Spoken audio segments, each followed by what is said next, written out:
Good morning.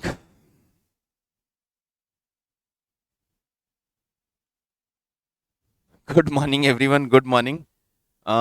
शुरू करते हैं और शुरू करने से पहले बात करते हैं, आप लोगों के पास किसी तरह की कोई समस्या? वैसे तो कोई उम्मीद नहीं है कि आप लोगों के पास कोई प्रॉब्लम होनी चाहिए, क्योंकि कुछ पढ़ा होगा तो प्रॉब्लम आएगी। Point number one.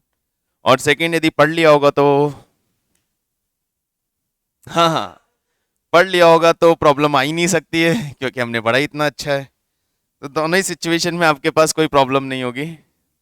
यदि आपने नहीं पढ़ा तो वैसे ही प्रॉब्लम नहीं, और पढ़ लिया तो वैसे भी प्रॉब्लम नहीं आनी चाहिए। चलिए तो आगे चलते हैं। जॉइंट एंड बाय प्रोडक्ट में हम थे और उसी सीरीज को कंटिन्यू करते हैं। क्वेश्चन नंबर 6 तक हम डिस्कस कर चुके थे ना। Question number 7, a pharmaceutical company purchases a raw material which is in processed to yield three chemical. In October, the company purchased 10,000 gallon of raw material at a cost of 12,50,000 and incurred additional joint conversion cost of 7,50,000। 10,000 gallon हमने raw material purchase किया 12,50,000 में, और 7,50,000 का हमने conversion cost पे किया है। दोनों मिला के टोटल जॉइंट कॉस्ट हमारे पास हो गई है हमारी 20 लाख रुपए। ठीक है। The sales and production information for the month are, तीनों प्रोडक्ट का कितना कितना प्रोडक्शन हुआ, स्प्लिट ऑफ पॉइंट पे सेलिंग प्राइस क्या था, फर्दर प्रोसेसिंग कॉस्ट कितना लगा, और इवेंचुअल सेल प्राइस यानी after further processing selling price क्या था। ये सारी इंफॉर्मेशन हमें दी गई है। Enerol and Estelle are sold to other pharmaceutical companies at split of point, and Betrayal can be sold at the split of point or further processed and packaged for sale as an asthma medication. तो तीन medicine है, दो तो chemical हम pharmaceutical company को split off point पे ही sale कर दे सकते हैं, और तीसरा बिट्रेल को हम फर्दर प्रोसेस भी कर सकते हैं और उसे फिर हम अस्थमा मेडिसिन की तरह सेल कर सकते हैं। Allocate joint cost to the three products using physical unit method, easy कर लेंगे। Sale value at split off point method, बिल्कुल कर लेंगे। And net realisable value method 100% कर लेंगे, कोई डाउट नहीं है तीनों चीजों में। यूनिट मेथड यानी इस रेशो में, sale value at split off point का मतलब unit multiply by selling price. ये sale value at split off point आ गया आपका, कितना हो गया 7 लाख।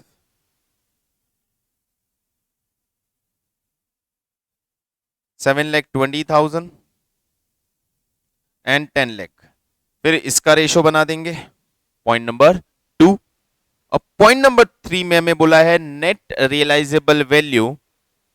तो नेट रियलाइजेबल वैल्यू में इन दोनों का नेट रियलाइजेबल वैल्यू तो यही रहने वाला है, क्योंकि इनका स्प्लिट ऑफ पॉइंट के बाद कोई सेल ही नहीं है।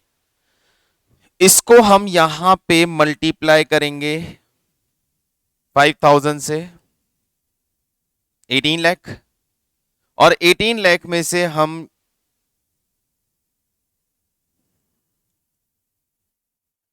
1,50,000 माइनस करेंगे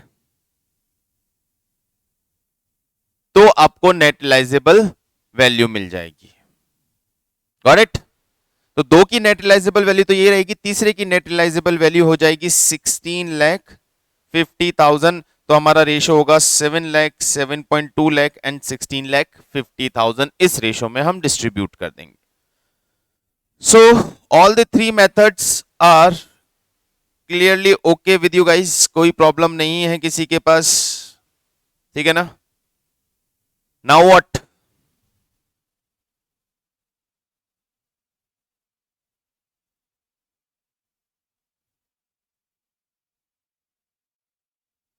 ठीक है, चलिए क्वेश्चन नंबर सेकंड पे आते हैं। What question number second is saying, question number second मतलब इसका second part, suppose that the half of the October production of steel could be purified and mixed with all of the NRL to produce a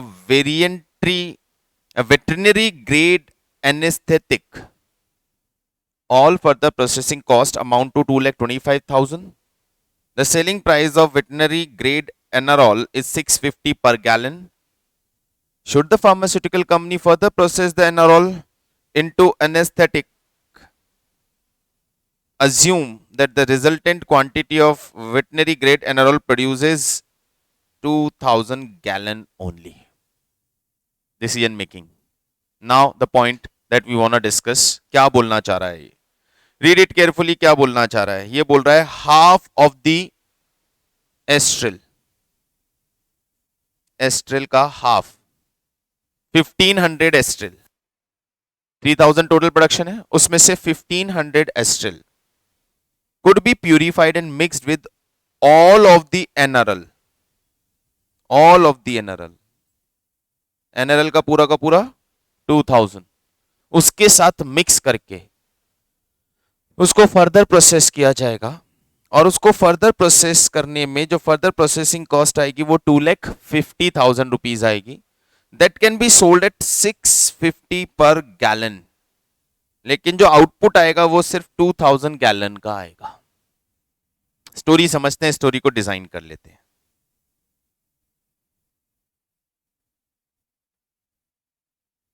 current condition क्या है?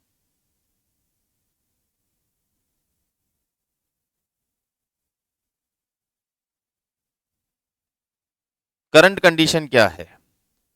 Current condition ये है कि हमारे पास NRL है,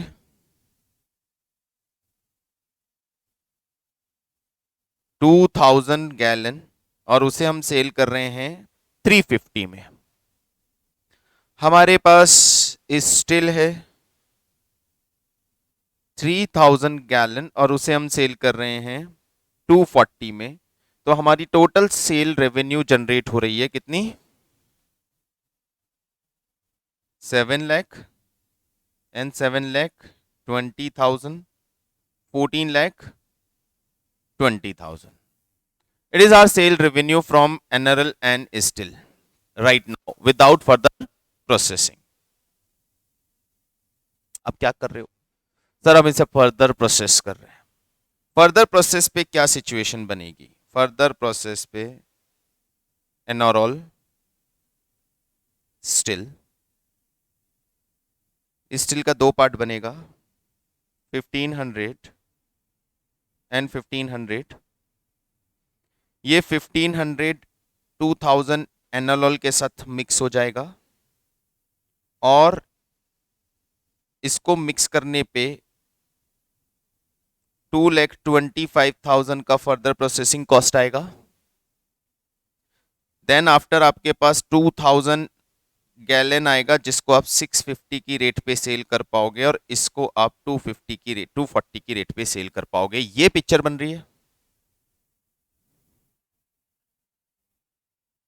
2000 का एनएलएल और half of ईस्टल दोनों मिक्स होंगे, दोनों मिक्स होके फर्दर प्रोसेस होंगे at the cost of 2,25,000, and then वो 2000 का आउटपुट रेस करेंगे जिसे हम 650 की रेट पे सेल कर पाएंगे. बचा हुआ ईस्टल हम वहीं पे सेल कर सकते हैं. तो what revenue we will get? तो सर एनेस्थेटिक बनेगा हमारा, जो सेल होगा 2000 मल्टीप्लाई बाय 650, कितना हो गया? 13 लाख में. फिर एस्टिल बनेगा 1500, वो सेल होगा 3,60,000 में. टोटल रेवेन्यू मिलेगा 16,60,000 का, जिसमें से फर्दर प्रोसेसिंग कॉस्ट 2,25,000 माइनस करेंगे तो 14,35,000 का हमें नेट रेवेन्यू मिलेगा.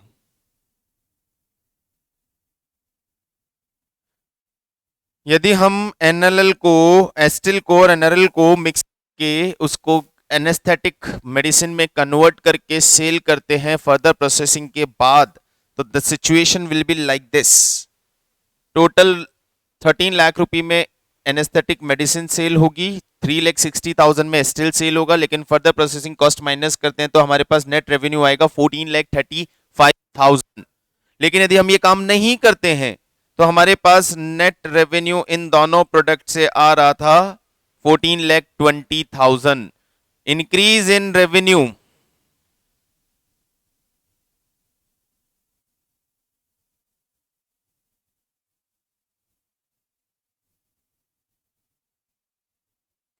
15,000 decision, yes, go for it. Increase in revenue 15,000, yes, go for it.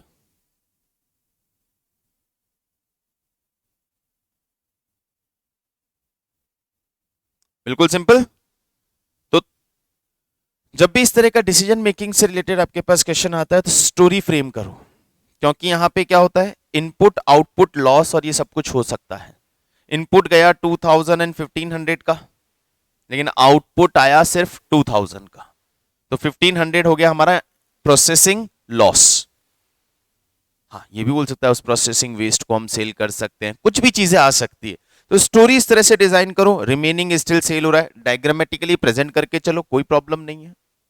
ये हो गया इनपुट और ये इसका आ गया आउटपुट और ये हो गई इसकी further processing cost. Is it clear? Story समझ में आ गया? कैलकुलेशन क्लियर है?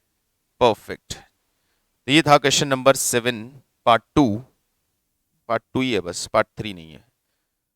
Question number 8 starts reading it. A company produces two joint product P and Q in the ratio of 70-30. From basic raw material in department A, the input output ratio of department is 185. What does this means? 100 का raw material input डालते हैं तो 85 का output आता है, यानी 15% of input normal loss है। It is normal loss, normal loss है ये हमारा। और नॉर्मल लॉस कितना है? 15% ऑफ, ये भी ध्यान रखना, 15% ऑफ इनपुट, तो वहां गड़बड़ नहीं चाहिए। 15% ऑफ इनपुट। प्रोडक्ट की P can be sold at split off stage, P को हम स्प्लिट पे ही सेल कर देंगे, और can be further process in department B and sold as AR. P को पी की तरह सेल कर सकते हो या फिर उसको उठा के डिपार्टमेंट बी में ले जाके फर्दर प्रोसेस करके एआर बनाएंगे और एआर बना के सेल कर सकते हैं। डिपार्टमेंट बी का इनपुट आउटपुट रेशियो दे रखा है हमारा 10% नॉर्मल लॉस डिपार्टमेंट बी में। Department B created to process product B only and to make it product AR. B बनाया इसीलिए गया है कि बी में प्रोसेस बी के अंदर, डिपार्टमेंट बी के अंदर पी आएगा और पी से हम एआर बनाएंगे। Selling price per KG P 85, Q 290, AR 115। Production will be taken up in next month. Raw material 8 lakh kgs, purchase price 80 rupees per kgs जाने वाला है अंदर। Monthly expenses of departments, department A के एक्सपेंसेस और डिपार्टमेंट बी के एक्सपेंसेस दे दिए गए हैं हमें in lakhs, selling expenses of product P and Q and A R given है हमें। Prepare statement showing the apportionment of joint cost, state whether it is advisable to product produce AR और नॉट। एक बार क्वेश्चन को अपने level पे फटाफट से वापस रीड कर लो, क्वेश्चन को अच्छी तरह वापस रीड कर लो और दिमाग में सेट करो इस चीज को, सिचुएशन को, कि क्या करना है हमें। हाँ बिल्कुल।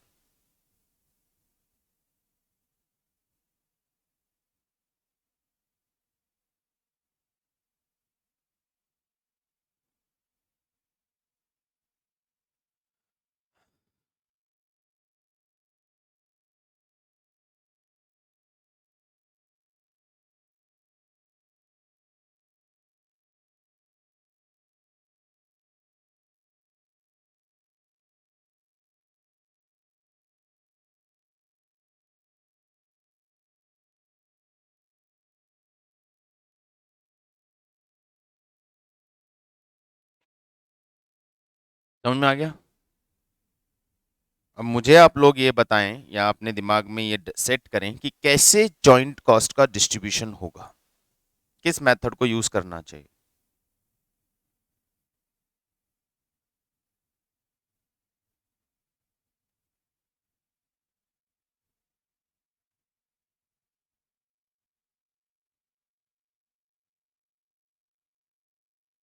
बोलो कौन सा मेथड ले?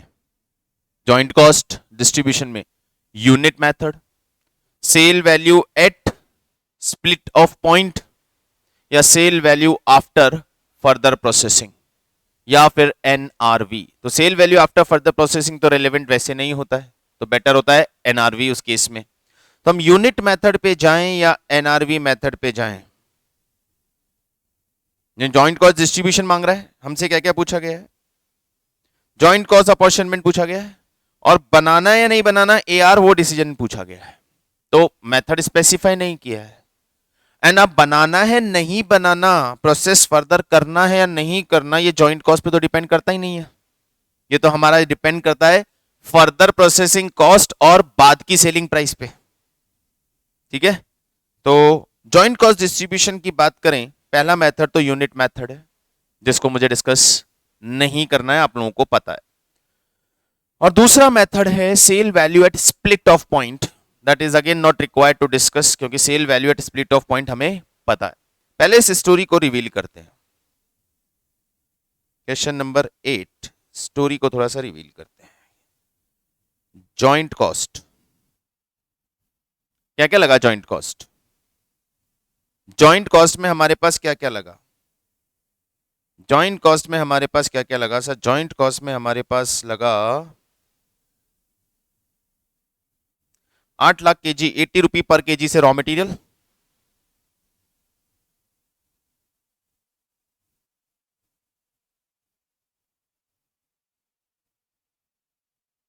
$640 लाख का रॉ मटेरियल। फिर ये प्रोसेस कहां हो रहा है सर? डिपार्टमेंट ए में प्रोसेस हो रहा है, तो डिपार्टमेंट ए की टोटल कॉस्ट, डिपार्टमेंट ए की total cost, department A is the department in which we are producing and processing initial raw material before split off। Department A से process होने के बाद स्प्लिट होता है, और फिर उसका एक पार्ट आगे बनने के लिए बी में जाता है। तो बी सिर्फ फर्दर प्रोसेसिंग के लिए बनाया गया है। तो ए में जो भी कॉस्ट लग रही है वो सारी जॉइंट कॉस्ट है। तो ए की टोटल कॉस्ट उठा ली हमने 150,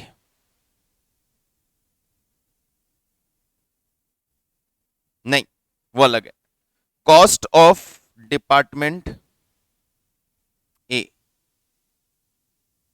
150 लाख,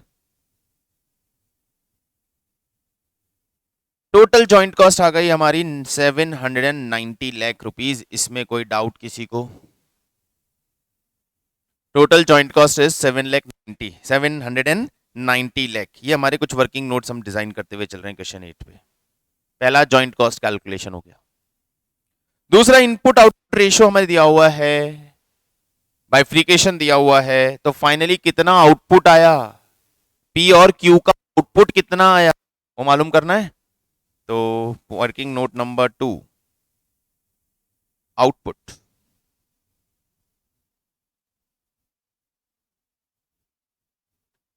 हमें सबसे पहले ये दिया है कि हमारा इनपुट आउटपुट रेशियो है 185। तो पहले तो टोटल आउटपुट कितना आया? 8 लाख केजी का रॉ मटेरियल इनपुट दिया हमने, उससे टोटल आउटपुट कितना आया? 85%। और फिर उस आउटपुट को हम पी और क्यू में डिवाइड करेंगे किस रेशो में? 7:3 के रेशो में। तो पहले तो लेते हैं टोटल आउटपुट।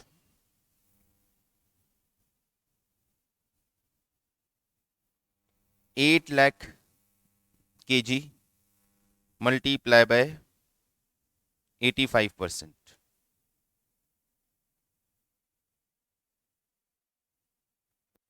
टोटल आउटपुट आया हमारा 6,80,000 केजी। आप चाहो तो इसको पूरा तरीके से दिखाओ। Input 8 lakh KG, normal loss 15%, output this, और आप ऐसे दिखाओ, कोई फर्क नहीं पड़ता, क्योंकि हमारा इनपुट आउटपुट रेशो वो है 100:85।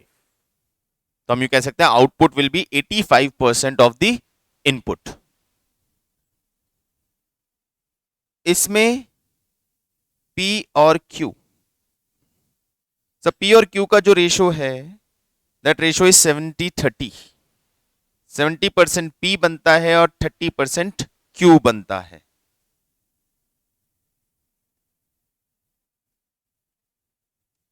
Four lakh 76,000 kg and 2,04,000 kg, or both can be sold here. Both can be sold here at what price? Both can be sold here at what price? Both can be sold here. Both can be sold here 85 and 290 selling price दे रखा है sir. तो at the rate of 85 at the rate of 290 तो मुझे मिल जाएगी इनकी cell value eight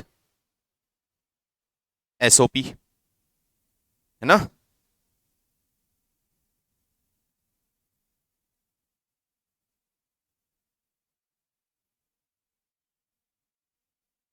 $591.6 lakh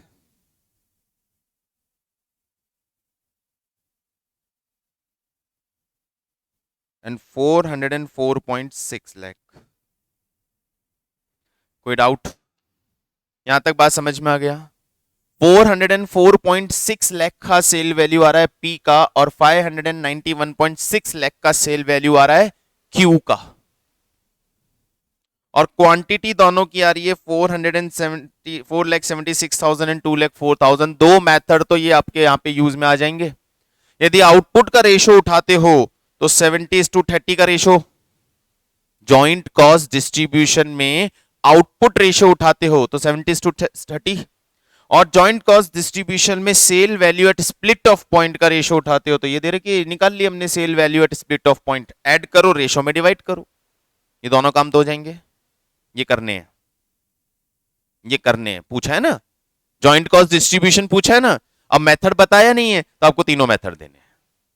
आपको output method भी देना है, sale value at split off method से भी करके बताना है, और एनआरवी से भी करके बताना है, और फिर उनको बोल देना है सर जो समझ में आए रख लो, नीचे अपना कमेंट डाल के कि जो समझ में आए रख लो। अपना कमेंट कैसे कि सर यहां पे आउटपुट रेशो जस्टिफाइबल है, both are the chemicals, normal loss भी प्रोसेस हुआ है, आउटपुट भी केजीज में या क्विंटल में जो भी आ रहा है, तो इसको आप आउटपुट रेशो पे भी दे सकते हैं और sale value at split off point पे भी दे सकते हैं, दोनों लॉजिकल है। और एनआरवी भी लॉजिकल है, लेकिन एनआरवी में प्रॉब्लम है सर, एनआरवी पे क्यों जाएंगे? एनआरवी पे क्यों जाएंगे जब क्यू हमारा फर्दर प्रोसेस नहीं होता है? तो बेटर तो ये दो मेथड्स हैं, ठीक है, यहां तक कोई डाउट नहीं है। अब हमारा नेक्स्ट क्वेश्चन ये हमें पूछा गया कि फर्दर प्रोसेस करें, तो स्टोरी पूरी कर लें पहले भी। ये पी डिपार्टमेंट बी में जाएगा क्या होने के लिए? फर्दर प्रोसेस होने के लिए। और जब ये डिपार्टमेंट बी में जाएगा फर्दर प्रोसेस होने के लिए तो इस पे फर्दर प्रोसेसिंग कॉस्ट भी लगेगी, इसका आउटपुट भी आएगा। तो हम बात कर रहे हैं आउटपुट। आउटपुट विल बी 4,76,000 का। सर बी में जाता है ये फर्दर प्रोसेस होने तो 190 का रेशियो रहता है, यानी 90% ऑफ इनपुट का आउटपुट आता है। पी प्रोडक्ट को मैंने डिपार्टमेंट बी के अंदर फर्दर प्रोसेस करने के लिए भेजा, वहां पे जो इसका पी का आउटपुट है वो इनपुट बन के जाएगा और उस इनपुट का 90% आउटपुट निकल के आएगा।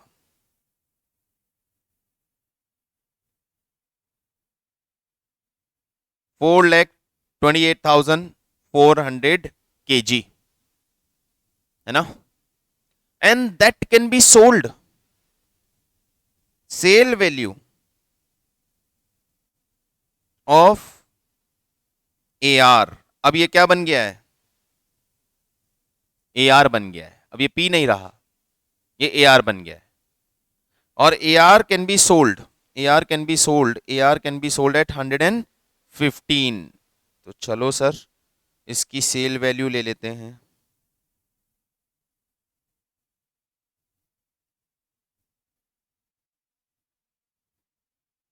$492.66 लाख, 490.66 लाख ये इसकी सेल वैल्यू आ गई किसकी, AR की। लेकिन AR बनाने के लिए फर्दर प्रोसेसिंग कॉस्ट लगी ना, let's cost of department B, B में जो भी कॉस्ट लग रही है सारी AR की कॉस्ट है, 64 लाख।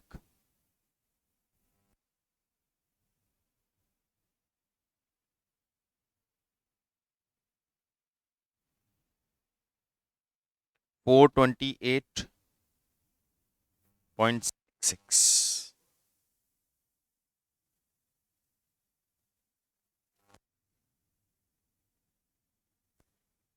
ये कुछ बेसिक कैलकुलेशंस हमने करके रखी हैं, लेकिन अभी तक हम किसी भी डिसीजन पे नहीं आए हैं। अब हम डिसीजन की बात करते हैं। क्या ये एनआरवी बोलूं इसको? नहीं, it is not NRV. Selling expenses भी दे रखा है सर हमें, तो एनआरवी पे आने के लिए सेलिंग एक्सपेंसेस कंसीडर करना पड़ेगा। ठीक है, तो एनआरवी की बात कर लेते हैं। एनआरवी पे कैसे आओगे?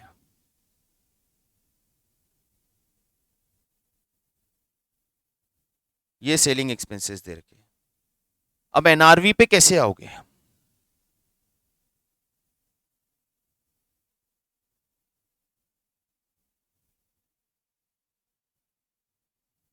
सोचिए, how you will come to NRV, थोड़ा और दिमाग लगाएंगे।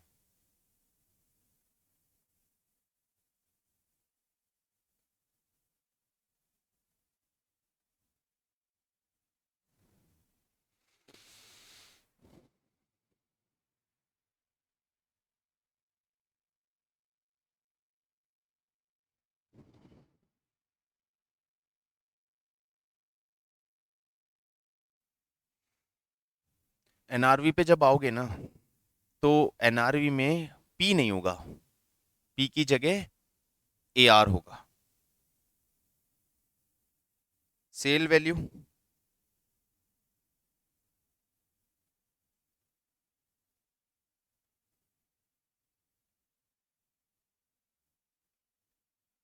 Less further processing cost less selling expenses, selling expenses AR के सेलिंग एक्सपेंसेस 16.8 और Q के 21.6।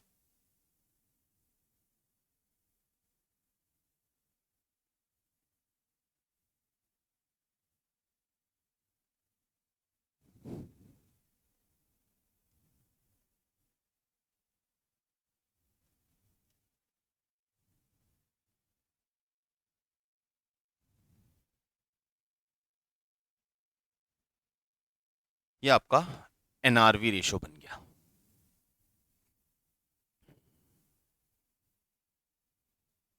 क्लियर? क्या चीज पी का नहीं लिया? पी का एनआरवी आएगा ही कैसे? पी बदल जाता है AR में, तो बेसिकली जो एनआरवी आया है पी का ही है। AR से वापस पीछे आ गए ना हम, तो ये एनआरवी बेसिकली पी का ही है, नाम चेंज हो गया बस उसका, उसका नाम पी की जगह AR बन गया, तो ये एनआरवी पी का ही है।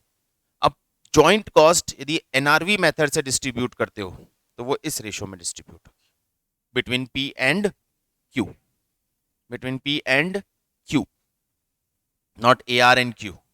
Joint cost distribution P and Q में होगा, लेकिन पी एंड क्यू में जॉइंट कॉस्ट को डिस्ट्रीब्यूशन करने के लिए यदि आपने एनआरवी पिक किया है तो एनआरवी ये वाली आएगी।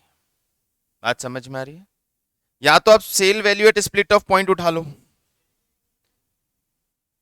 कोई काम के नहीं है। जब मैं पी सेल ही नहीं कर रहा हूं, मैं उसे AR में कन्वर्ट कर रहा हूं, तो सेलिंग एक्सपेंसेस ऑफ पी तो लगेगा ही नहीं। हाँ, यदि मैं ये डिसीजन लेता हूं कि मैं पी को पी की तरह सेल करूंगा, तब वो सेलिंग एक्सपेंसेस काम आए। तो अब डिसीजन पे चलते हैं, यहां तक बात समझ में आ गई? Decision of converting P in AR कैसे लें? सर पी को पी की तरह सेल कर लेते हैं और पी को क्यू को तो क्यू की तरह सेल करना ही है, उसको तो भूल ही जाओ।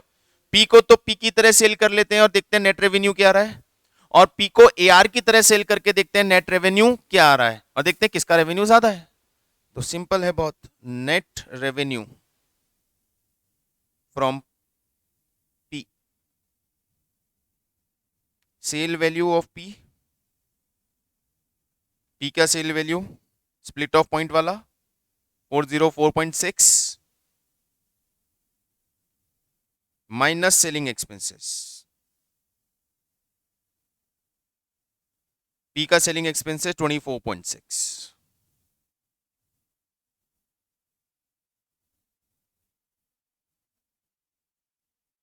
नेट रेवेन्यू, पी का नेट रेवेन्यू, पी को की तरह सेल करते हैं तो नेट रेवेन्यू आता है 380 लाख। क्लियर है ना? अब नेट रेवेन्यू ऑफ AR वापिस ले लेते हैं, सेल वैल्यू ऑफ AR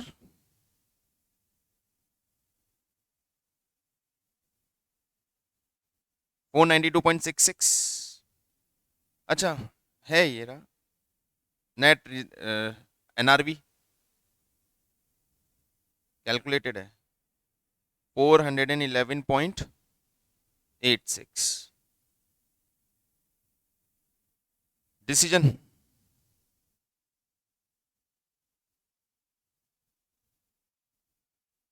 बनाओ।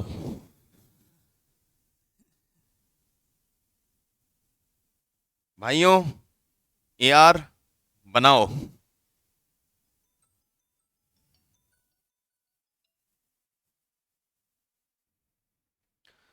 तो क्या डिसीजन आया?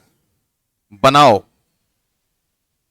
So decision is go for AR, क्योंकि AR में हमारा प्रॉफिट 31.86 लाख रुपीस से ज्यादा है।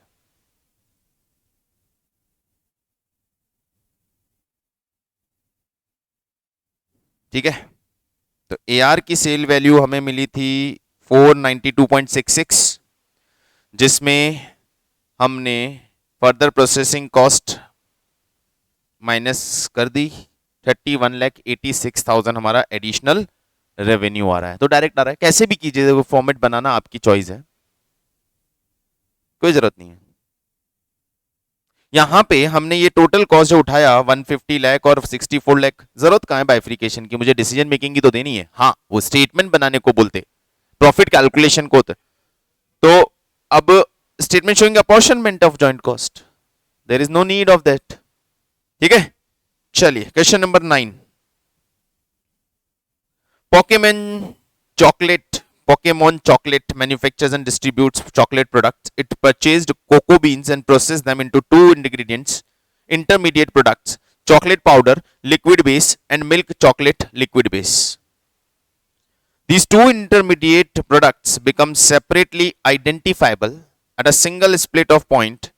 Every 500 pound of cocoa bean yield 20 gallon तो चॉकलेट पाउडर मिलेगा लिक्विड बेस में, और 30 गैलन मिल्क चॉकलेट मिलेगी लिक्विड बेस में। तो 500 पाउंड कोको बीन से गैलन में हमें आउटपुट मिलने वाला है। एम आई गुड? बात समझ में आ रहा है? स्टोरी बनी जाएगा। The chocolate powder liquid base is further processed into chocolate powder. Every 20 gallon of chocolate powder liquid base yield 200 pound of chocolate powder.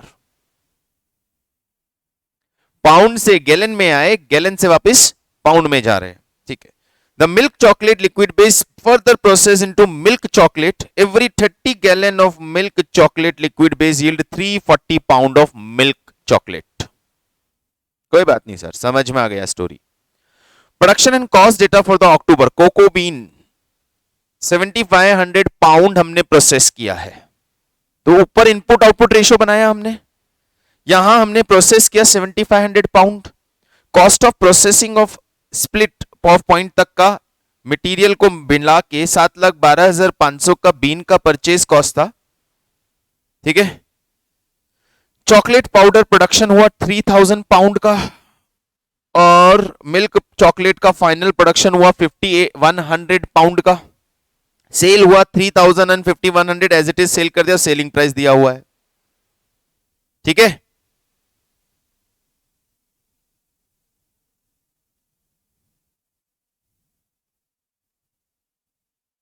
जितना हमने प्रोसेस किया उतना ही हमने सेल कर दिया। एक बार पहले स्टोरी पूरी कर लेते हैं, फिर हम इसको डिजाइन करेंगे ग्राफिकली, तो देखते हैं क्या बनता है। The October separable cost of processing chocolate powder into chocolate powder base और मिल्क चॉकलेट लिक्विड को मिल्क चॉकलेट में प्रोसेस करते हैं तो उसका cost, further processing cost. Pokemon fully process both of its intermediate product into chocolate powder or milk chocolate. There is an active market for these intermediate product also. Split of point पे भी cell हो सकते हैं। In October 2004, Pokemon could have sold the chocolate liquid base at this rate or milk liquid base at this rate per gallon. ये intermediate stage पे भी cell हो सकते हैं। तो यहां हमें मिल गया सेल वैल्यू एट या sale price at split off point. Calculate how the joint cost of 7,12,500 rupees would be allocated between दो powder using sale value at split point, physical, NRV and gross margin percentage. Constant gross margin NRV method. What is the gross margin percentage of chocolate powder and milk chocolate liquid base under each of the method is requirement? And could Pokemon have increased its product operating income by a change in its decision to fully process both of intermediate product? Show your computation. अपने आप में एक perfect detailed धांसू question है। पहले story लिखेंगे वरना ये question हिला देगा हमें।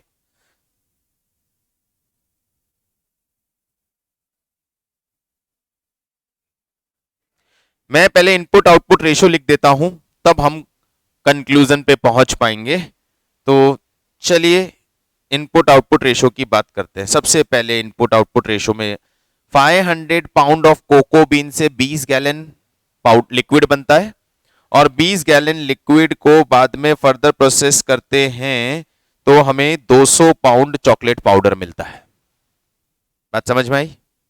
और उसी 500 पाउंड से हमें 30 गैलन मिल्क चॉकलेट मिलता है और उस 30 गैलन की मिल्क चॉकलेट को प्रोसेस करते हैं तो हमें 340 पाउंड मिल्क चॉकलेट मिलती है।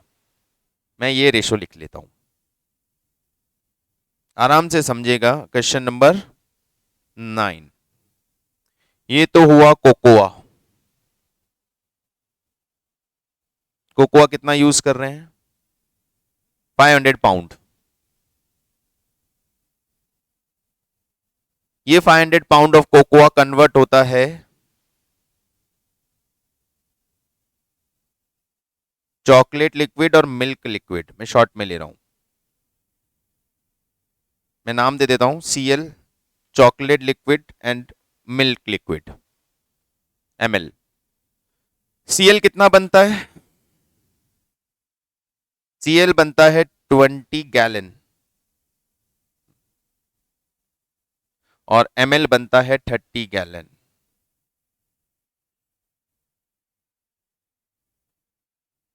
CL को फर्दर प्रोसेस और ml को फर्दर प्रोसेस करते हैं तो 200 पाउंड नहीं, CL से क्या बनता है? CL से बनता है CP और ml से बनता है MP, chocolate powder milk powder. 20 gallon of chocolate से 200 पाउंड और 340 पाउंड।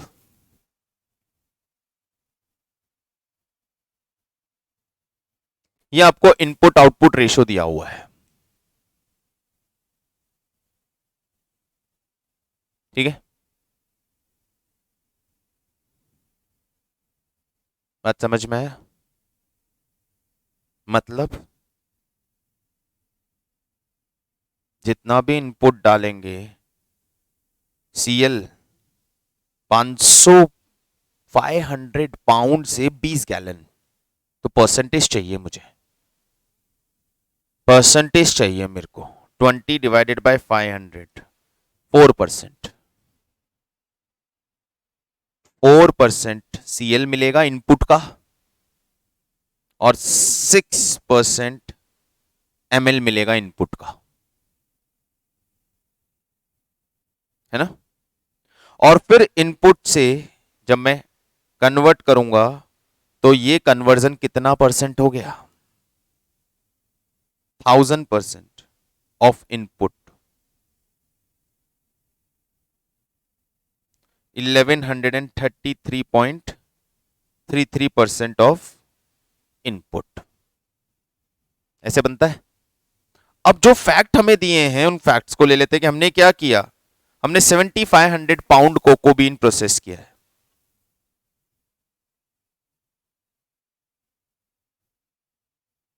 क्या बनना चाहिए इससे, सीएल एमएल, 4% सीएल आना चाहिए, यानी सीएल आना चाहिए 300 गैलन, और एमएल आना चाहिए 450 गैलन, है ना। इससे हमें सीपी मिलना चाहिए 3000 पाउंड, है ना। और इससे हमें एमपी मिलना चाहिए कितना,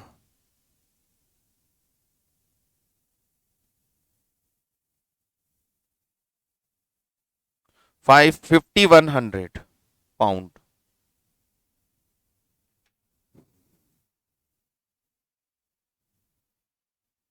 समझ में आया। लेट्स कंफर्म योर सेल्फ, क्या यही डेटा है क्या मेरे पास, यही डेटा है सर। इनपुट आउटपुट रेशियो तो चेक करो, you will get your answer. Story समझ में आ गई, बात समझ में आ गई, आराम से चेक कर लो, एक बार आराम से चेक कर लो। प्रोपोर्शनेट चेकिंग देख लो किस तरह से हमने ये प्रोपोर्शनेटली कन्वर्जन किया है, किस तरह से कन्वर्जन किया, आराम से देख लो। 500 पी से 20 गैलन सीएल मिला था, 500 पाउंड से 20 गैलन सीएल मिला था, मतलब जितना इनपुट डाल रहे हो उसका सिर्फ 4% सीएल आता है और 6% एमएल आता है। मैंने यहाँ पे क्वांटम चेंज नहीं किया है, वो पाउंड में है ये गैलन में है, तो हमने सिर्फ परसेंटेज सीधा सीधा निकाला है। और जितना गैलन सीएल डाला है उस सीएल से 200 पाउंड हमें सीपी मिल गया, तो एक तरह से 10 टाइम्स जितना आप सीएल डालते हो उसका 10 टाइम्स सीपी निकलता है, तो 10 टाइम्स। तो अभी हमने 7500 पाउंड कोको बेस यूज किया था, तो इसका 4% सीएल होना चाहिए था और इसका 6% एमएल होना चाहिए था। आ गया 4% 6%, और जो आया उसका 10 टाइम्स यानी 1000% सीपी आना चाहिए और 1133.33% एमपी आना चाहिए। ये कंफर्मेशन लिए मैंने सिर्फ, तो कंफर्मेशन, हाँ वो अब 1133.33 को 3333 पूरा कैलकुलेटर पे डालना, वरना वो फ्रैक्शनल डिफरेंस आ जाता है ना, वो ध्यान रखना। क्या गायब था, ये फैक्ट नहीं था मेरे पास, ये फैक्ट नहीं होता तो इसके बिना मैं स्प्लिट ऑफ सेल वैल्यू कैसे निकालता, ये मिसिंग था क्वेश्चन में, तो वो हमने इस इंफॉर्मेशन को यूज करके कैलकुलेट कर लिया। बात समझ में आ गई यहां तक, गॉट इट। अब हमें ये बोलता है जॉइंट कॉस्ट, जॉइंट कॉस्ट कितनी है भाई हमारी, जॉइंट कॉस्ट है 7,12,500।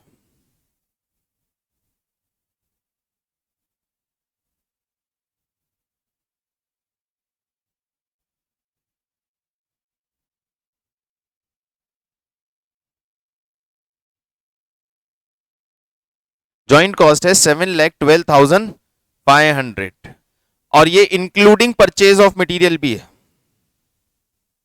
Including purchase of beans. अब यहां एक गड़बड़ सा ऐसा थोड़ा सा लगता है, लेकिन मैं कुछ नहीं कर सकता क्योंकि क्वेश्चन में थोड़ा सा ये है कि परचेज ऑफ बीन्स का कॉस्ट अलग से दिया हुआ नहीं है, तो ये टोटल जॉइंट कॉस्ट है मेरे पास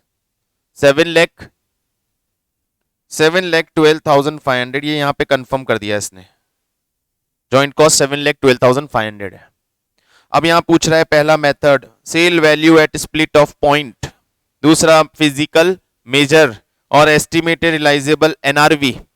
एनआरवी की बात करते हैं। एनआरवी की बात कैसे करेंगे सर? सेलिंग प्राइसेस सारी अवेलेबल है मेरे पास, एक बार नोट डाउन कर देता हूं मैं चार्ट पे ही। 190 237.5 ये बिकेगा 237.5 पे, ये बिकेगा 190 पे।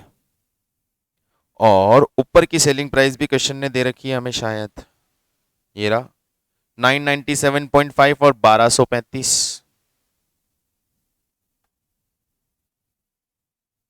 यहां ये बिकेगा 997.5 और ये बिकेगा 1235। दे रखा है 997.5 लिक्विड और ये लिक्विड की सेलिंग प्राइस है 1235 और गैलन। ठीक है, सारे फैक्ट्स आ गए। 3 मेथड्स तो हमारे यहाँ पे अभी खत्म कर देते हैं हम। मैं सिर्फ रेशियो लिख रहा हूं, डिस्ट्रीब्यूशन आप लोग कर सकते हैं। ठीक है, यदि मुझे सेल वैल्यू एट एसओपी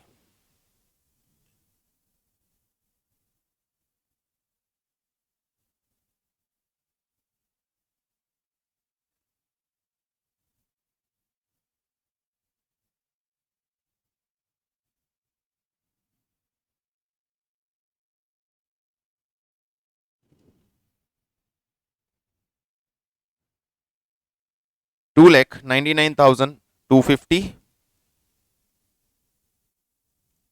और 5,55,750, ये रेशियो यूज हो जाएगा मेथड नंबर 1। ठीक है, यहीं पे आप जॉइंट कॉस्ट लिखा लोगे और लिख दोगे दोनों की। 7,12,000 को डिवाइड कर दोगे इस रेशियो में। पॉइंट नंबर 2,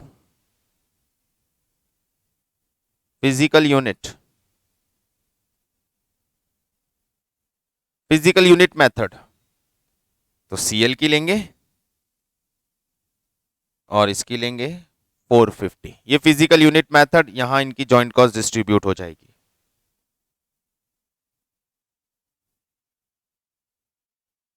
ठीक है, तीसरा मांग रहा है क्या? एनआरवी।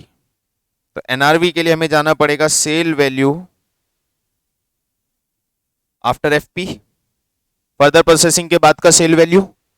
तो फर्दर प्रोसेसिंग के बाद का सेल वैल्यू हो गया 3000 इंटू 190।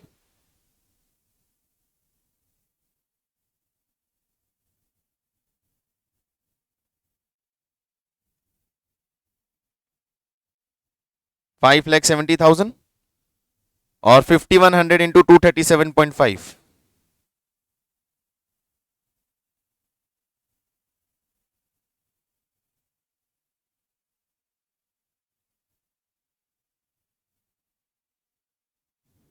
ठीक है, minus FPC further processing cost.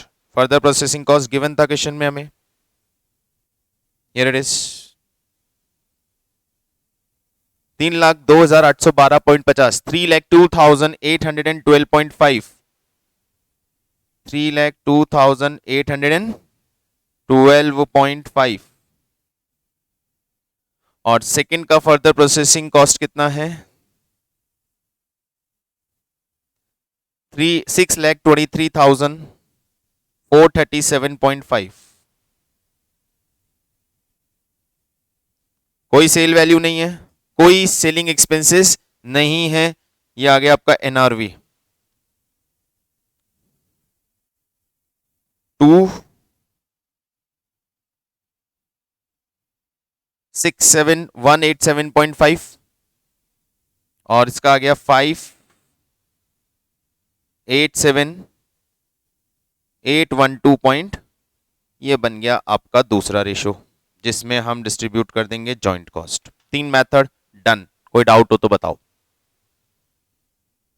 Cell value at split off point लिया, वो गैलन में है। Sale value after further processing लेंगे तो हम सीपी और एमपी की लेंगे। Sale value at split off point पे लेंगे तो हम सीएल और एमएल की लेंगे। प्रोडक्ट का नाम चेंज हो गया ना। और फिर फर्दर प्रोसेसिंग कॉस्ट माइनस किया, जैसा करते आए हैं। सेलिंग एक्सपेंसेस नहीं है, फाइन, ये एनआरवी आ गया। 3 रेशियो में जॉइंट कॉस्ट डिस्ट्रीब्यूशन तो हमारा यहां हो गया। Fourth gross margin, constant gross margin, constant gross margin. Constant gross margin का मतलब क्या था सर? कांस्टेंट ग्रॉस मार्जिन का मतलब था कि यदि हम इन दोनों प्रोडक्ट को सेल कर दें जॉइंटली मान के लास्ट में, और उसमें आज तक की सारी कॉस्ट माइनस कर दें, तो जो मार्जिन आ रहा है वो टोटल मार्जिन होगा। उस टोटल मार्जिन का परसेंटेज मैं यूज करूंगा। ठीक है, तो अब हम निकालते हैं constant gross margin.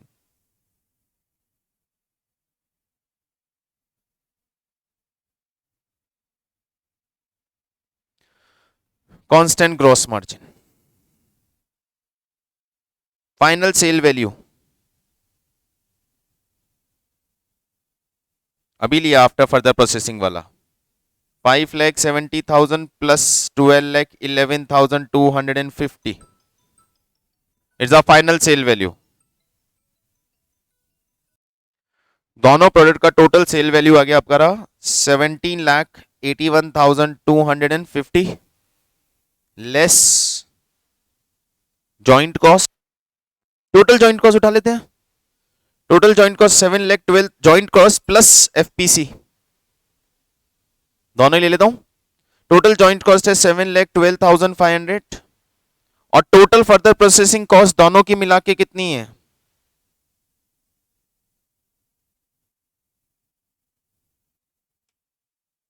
7,12,500 plus 302,812.5 plus 623,437.5, 9 lakh कैसे हो सकता है? हाँ, तो ऐड करोगे तो हो जाएगा 16,38,750, 1,42,500 is your gross margin.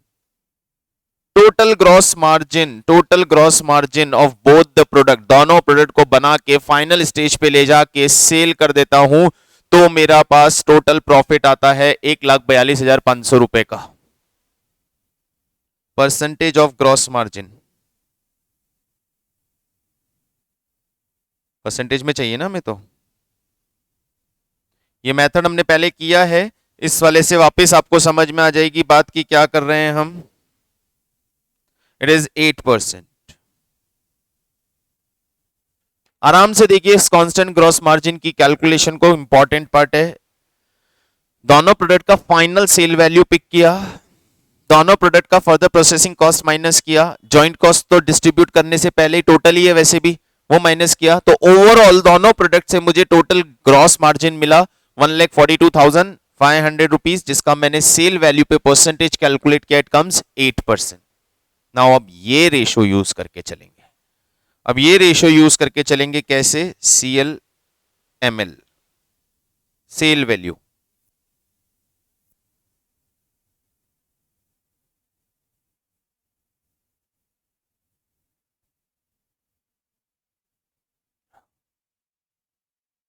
Cell value कैसे निकालेंगे? सेल वैल्यू सर, जो इनकी सेल वैल्यू है उसमें से 8% जीपी माइनस कर देंगे दोनों का, और दोनों की फर्दर प्रोसेसिंग कॉस्ट भी माइनस कर देंगे, और फिर जो बचेगा वो उनकी जॉइंट कॉस्ट होनी चाहिए, या फिर उस रेशो में जॉइंट कॉस्ट का डिस्ट्रीब्यूशन होना चाहिए। बात समझ में आ? चलो करो फटाफट। Sale value was 5,70,000 and 12,11,250 less GM at the rate of 8%, 45,600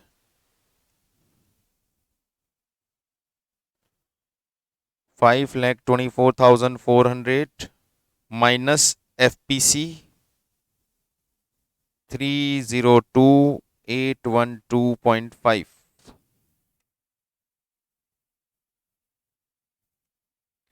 2,21,587.5।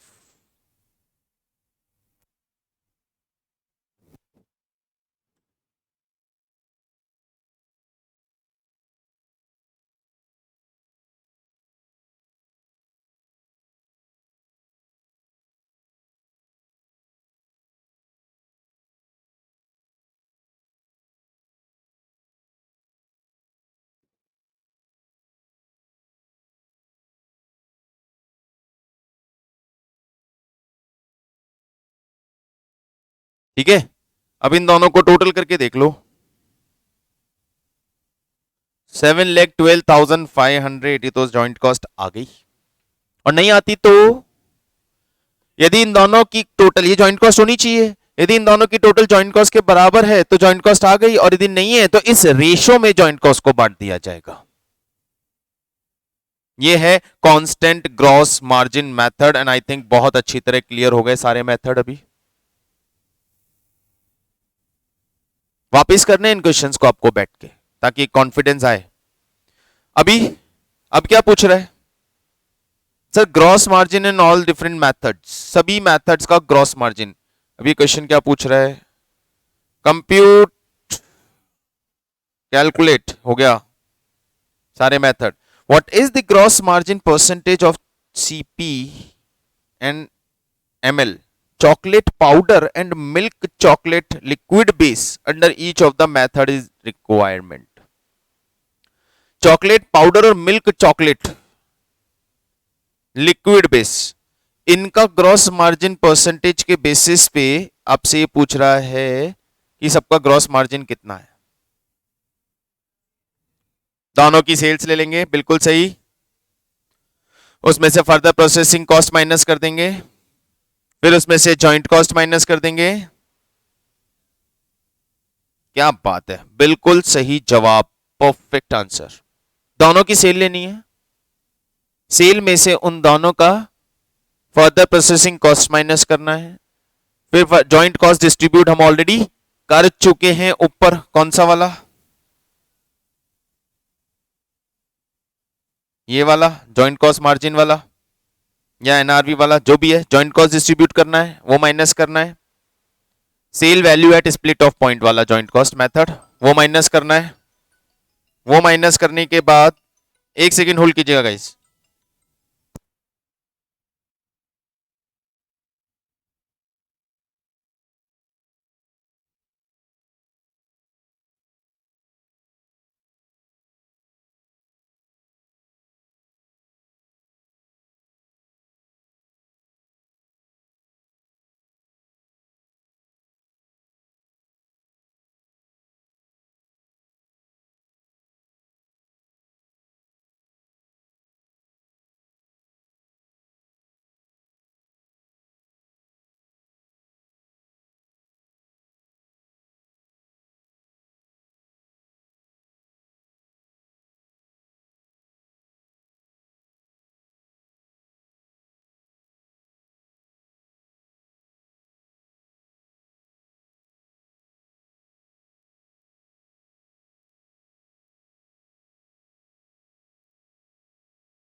Cell value minus further processing cost minus joint cost, क्या जाएगा? उस जीपी को सेल वैल्यू पे परसेंटेज निकालना है। सर अभी तो वही तो किया था, अभी ये वही तो किया था। हाँ, लेकिन ये एक मेथड आपको चारों मेथड में मांग रहा है।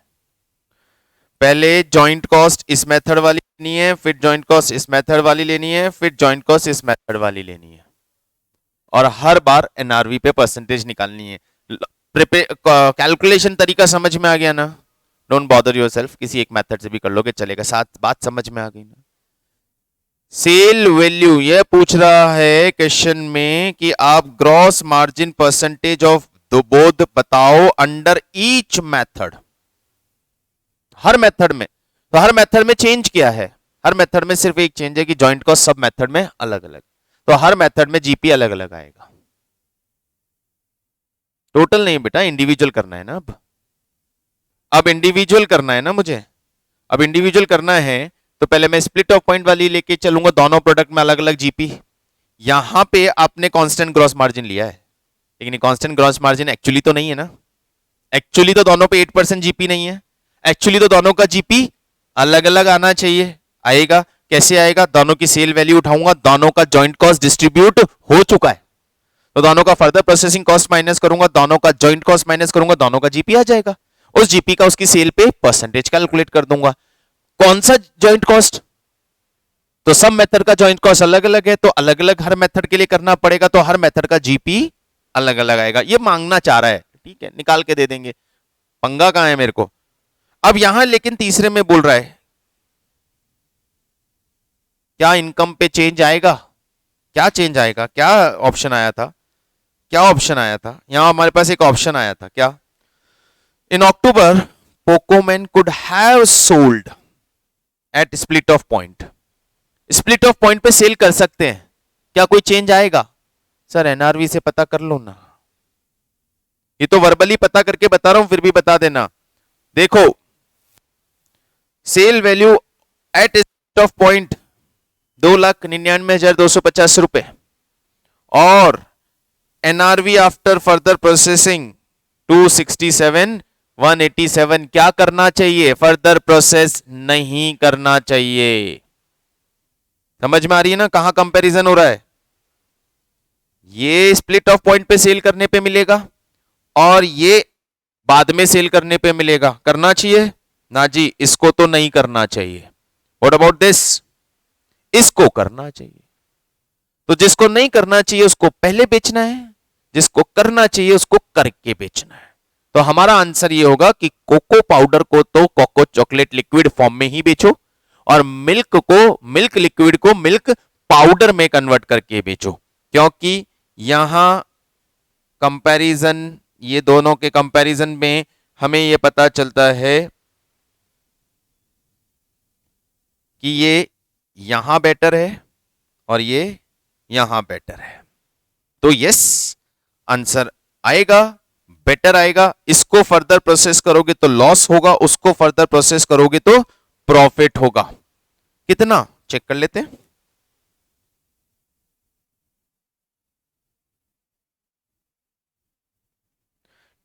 $32,062.5 का लॉस, उधर 32,062.5 का प्रॉफिट। यानी एज अ होल डिसीजन लेना है, एज अ होल डिसीजन लेना है, तो पहले बेचो या बाद में बेचो, ओवरऑल कंपनी के प्रॉफिट पे कोई फर्क। लेकिन यदि मैं इंडिविजुअली दोनों प्रोडक्ट के लिए डिसीजन लूंगा तो ओवरऑल कंपनी का प्रॉफिट बढ़ा सकते हो। उसको पहले बेचो, इसको बाद में बेचो, 32,000 से आपका प्रॉफिट बढ़ जाएगा। बात समझ में आ गई? ये है आपका एक perfect question on this question number 9। एक बार ये स्लाइड पूरी शो कर रहा हूं, आज के पूरे सॉल्यूशन की स्लाइड शो कर रहा हूं गाइस। किसी ने प्रॉपर्ली नोट नहीं किया हो फटाफट से पॉज करें, स्क्रीनशॉट मारें। पॉज करना है, स्क्रीनशॉट मारना है, कुछ सेकंड का पॉज लेके मैं स्लाइड शो कर रहा हूं, फटाफट चेक करें।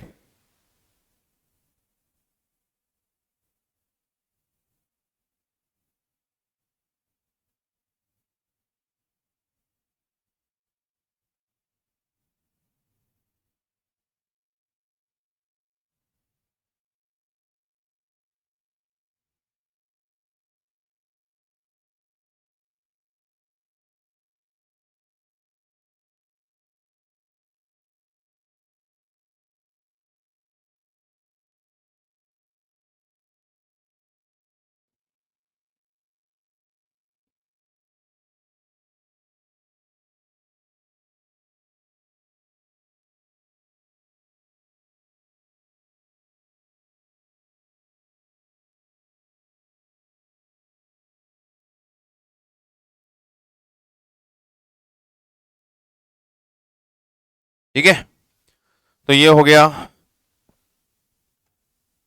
और ये था question number 9. Further we have total 15 question in this file for you. 9 हमने कंप्लीट कर लिया. 6 more questions are left with us. आप अपना स्टडी मटेरियल डेफिनेटली कंटिन्यू करते रहिएगा. चलेंगे नेक्स्ट क्लास में आगे कंटिन्यू करेंगे. तब तक के लिए बाय, सी यू.